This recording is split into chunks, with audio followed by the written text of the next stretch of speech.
Melville has always been a railroad town, but these tracks were never more important than in the summer of 1939. They brought King George and Queen Elizabeth to Melville, and for one glorious day, this small prairie town became a city. From now on, they keep constantly on the move, for all the provinces await their coming. Hours of standing and waiting just to see them pass, an occasion that may never occur again. The 1939 Royal Tour drew huge crowds at every stop. The King and Queen traveled across the country and back by train, but not just any train. Regally decorated, it was called the most magnificent train ever seen in Canada. Melville was to be one of the final stops on the tour, and the anticipation grew as the day drew closer. The town's elevator was specially decorated for the visit. It was very exciting, very exciting. Marg Redenbach is the curator of the Melville Museum, but in 1939 she was a 13-year-old schoolgirl waiting for her first glimpse of royalty.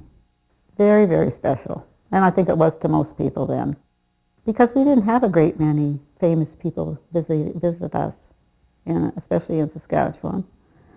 And other than the trains that brought people through, we didn't see people, special people. They informally mingle with the crowd to speak and walk with all. The awed respect and devotion of their subjects are heartfelt and sincere. The royal visit was the first of its kind in Canada. People felt the monarchy was finally recognizing this country. For many, the tour also signaled the end of the dirty 30s and the promise of better times ahead. Whatever the reason, people were ready to party. There were picnics, horse races, and ball games.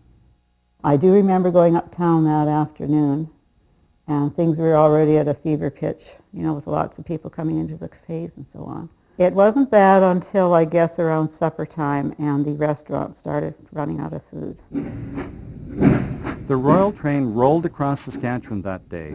A staggering number of people gathered along the route just to catch a glimpse of King George and Queen Elizabeth as they passed by.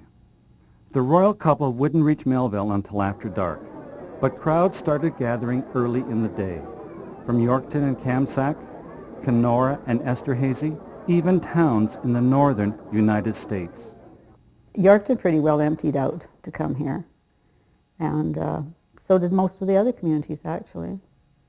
This was big. I don't think anything this big has ever had happened here since then. Nobody in Melville was prepared for the flood of people, except maybe the mayor.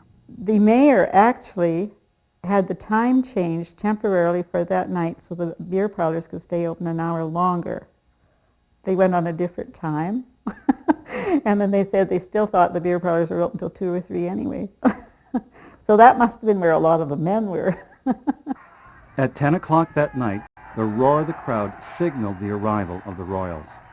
I mean, the noise just increased in sound. And then when the King and Queen appeared on the platform, that was just deafening.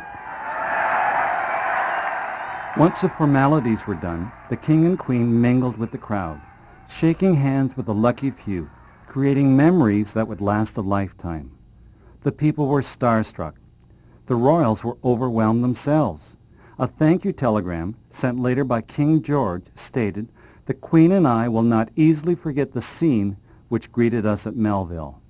That's because in a few short hours, the town had grown from 4,000 people to 60,000, making it a city for that one day. It sort of cemented the British Empire a little closer because, the monarch wasn't far away anymore. Our monarchy wasn't far away. And we were so happy that we were included. Whether by design or coincidence, the royal tour drummed up loyalty and devotion to the crown just weeks before the start of World War II. And thousands of Canadians responded by giving their lives for the Commonwealth, including many who were here that extraordinary day. I'm Bill Waiser.